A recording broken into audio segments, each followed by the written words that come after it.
नमस्कार। एक बार पुनः आप सभी का साहित्य और अध्यात्म में हार्दिक स्वागत है। आप सभी को शारदीय नवरात्र की हार्दिक शुभकामनाएं। माँ भगवती आप सभी का कल्याण करें। इसी संदर्भ में आज हम एक चर्चा करेंगे कलश स्थापना पर। आप सभी को पता है कि नवरात्र में प्रथम दिवस घट स्थापना यानी कलश स्थापना होती है, जो 9 दिनों तक जिसकी उपासना चलती है और दशमी को उसका विसर्जन होता है। उसी कलश स्थापना को लेकर कई नियम बताए गए हैं और उस नियम को कैसे फॉलो करना चाहिए वह आज हम आपको बताएंगे। कलश स्थापना के विभिन्न नियम हैं। जो व्यक्ति ऐसे ही कलश स्थापना कर देता है उसको कोई फल की प्राप्ति नहीं होती, लेकिन नियम के साथ कलश स्थापना करने से वह अवश्य ही फल प्रदान करता है। तो आज हम इसी विषय में जानेंगे। पहला नियम यह है, शास्त्र कहता है कि किसी भी शुभ कार्य में बिना कलश स्थापना के पूजन नहीं करना चाहिए। हम कभी कभी क्या करते हैं, कोई पूजा किए, छोटी से छोटी पूजा में शास्त्र कहता है कि कलश स्थापना करनी चाहिए। हम गणपति पूजन करते हैं, गणेशोत्सव का, हम रामनवमी करते हैं, कृष्ण जन्माष्टमी करते हैं, अथवा कोई और व्रत करते हैं, त्योहार करते हैं, तो बिना कलश स्थापना के कोई पूजन नहीं करना चाहिए। कहते हैं बिना कलश स्थापना किया गया पूजन देवता को स्वीकार्य होता ही नहीं है, क्योंकि कलश स्थापना करने पर 33 कोटि देवी देवता आकर कलश में विराजमान हो जाते हैं। कलश जो है देवी देवताओं का, 33 कोटि देवी देवताओं का स्थान बताया गया है। कलश के ऊपर के भाग में ब्रह्मा, मध्य भाग में विष्णु और नीचे के भाग में शिव का वास होता है। और जहां कलश स्थापना होती है वह सभी देवी देवता स्वयमेव अपने आप ही आ जाते हैं। इसलिए हर पूजा में कलश स्थापना अवश्य होती है। और दूसरा नियम यह है कि सब लोग कलश रखते हैं, उस पर नारियल रखते हैं। कोई इस बात को ध्यान नहीं देता कि नारियल की दिशा क्या होनी चाहिए, नारिकेल की। आज हम वही जानेंगे। नारियल की दिशा जैसी होती है वह वैसा ही भाव उत्पन्न होता है।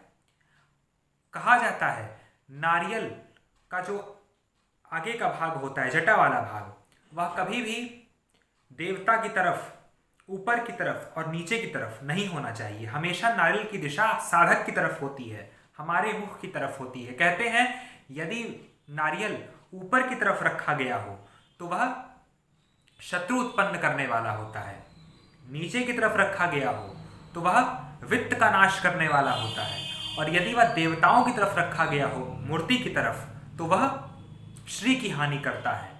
लेकिन यदि नारियल ऐसे रखेंगे, अपनी तरफ उसका मुख आए, तो वह हमें सभी संपदाओं को देने वाला होता है। इसलिए ध्यान रखें कि नारियल आप किस दिशा में रख रहे हैं। फिर तीसरा नियम कहता है कि कलश स्थापना हमेशा शुभ मुहूर्त में ही करनी चाहिए। कलश स्थापना बिना किसी मुहूर्त देखे नहीं करनी चाहिए। जो मुहूर्त है उसी में करनी चाहिए, तभी वह फल प्रदान करता है।